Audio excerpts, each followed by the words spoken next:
इन कहानियों को बताने का वो है सिंपैथी लेना।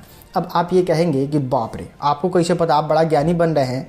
अगले 5 मिनट में सबूत के साथ 3 सबूत आपको दिखाएंगे जिससे ये पता चल जाएगा कि खेसारी लाल यादव गरीब नहीं थे। तो फिर देर किस बात की, आइए शुरू करते हैं। पहले बात करते हैं खेसारी लाल यादव के जन्म के बारे में।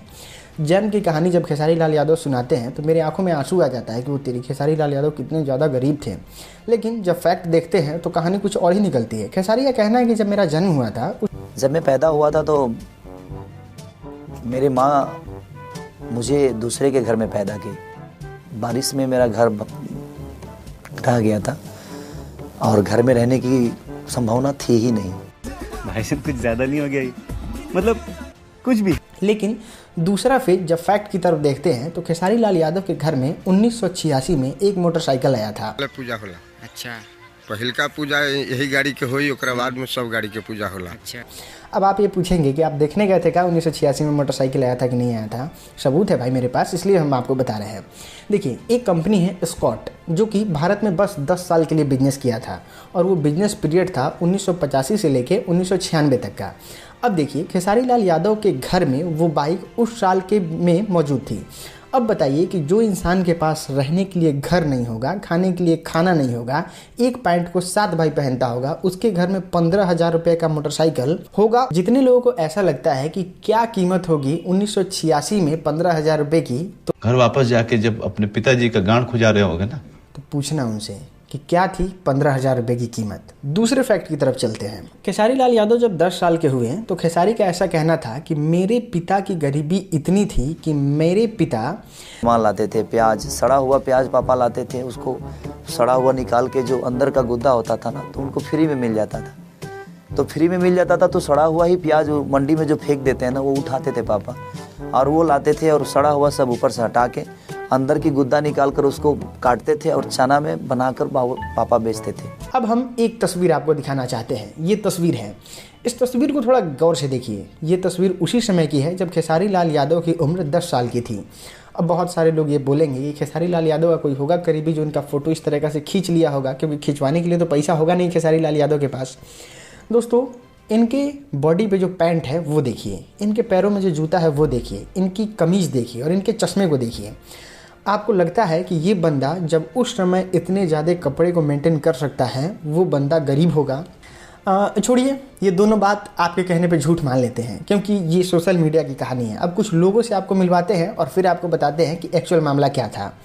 खेसारी लाल यादव की शादी 2006 में हुई थी। 2006 में पैसों की कीमत बहुत ज़्यादा थी और यादव परिवार के खेसारी लाल यादव की जब शादी हुई तो उनके सास ससुर ने उनको 40,000 रुपये दहेज के तौर पे दिया था।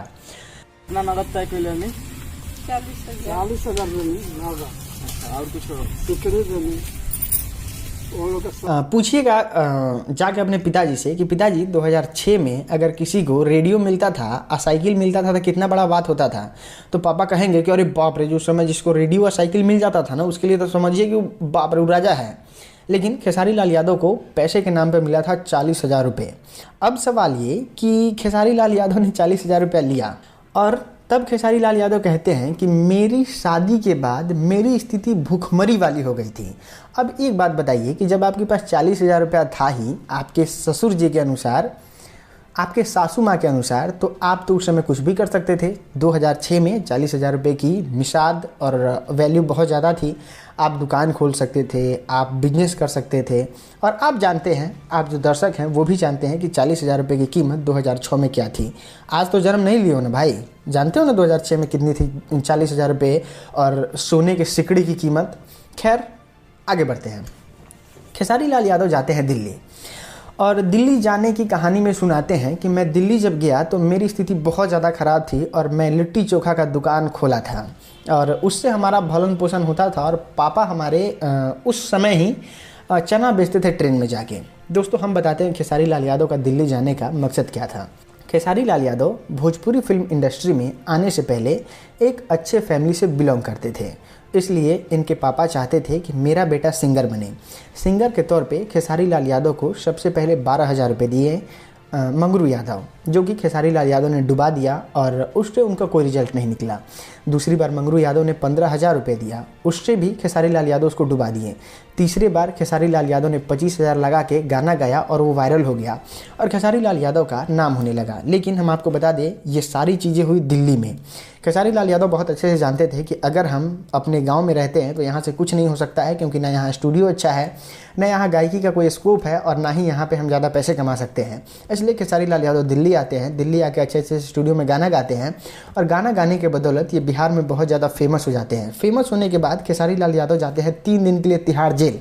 आप सोचिए, सानिया मिर्जा किसी बंदे पे केस करती है और उस बंदे का रिहाई 3 दिन में हो जाता है। क्या ये संभव है?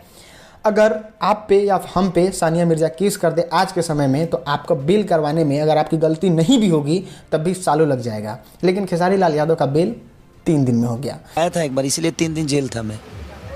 3 दिन जेल में रहे इस वजह से? तिहाड़ में था मैं 3 दिन। तो और फिर भी खेसारी लाल यादव कहते हैं कि मैं बहुत ज़्यादा गरीब था। तो ये सिर्फ सिंपैथी लेने के लिए कहते हैं, जो कि आज की इस वीडियो में आपने देखा।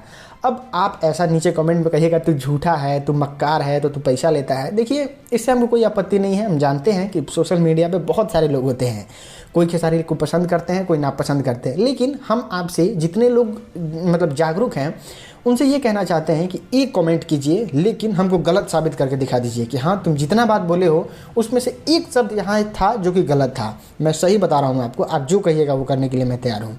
मैं राजन सिंह मुकुट हूँ, आप जो कहिएगा वो मैं करके दिखा दूँगा। और अगर आप हमसे बात करना चाहते हैं इस टॉपिक से रिलेटेड, तो ये है मेरा सोशल मीडिया हैंडल, जहाँ पर आप आके हमको फॉलो कर सकते हैं और आप मैसेज कर सकते हैं। हम आपसे ज़रूर बात करेंगे। और फिलहाल इस वीडियो में इतना ही। हम आपसे अगले वीडियो में मिलते हैं। तब तक के लिए दीजिए इजाज़त। नमस्कार।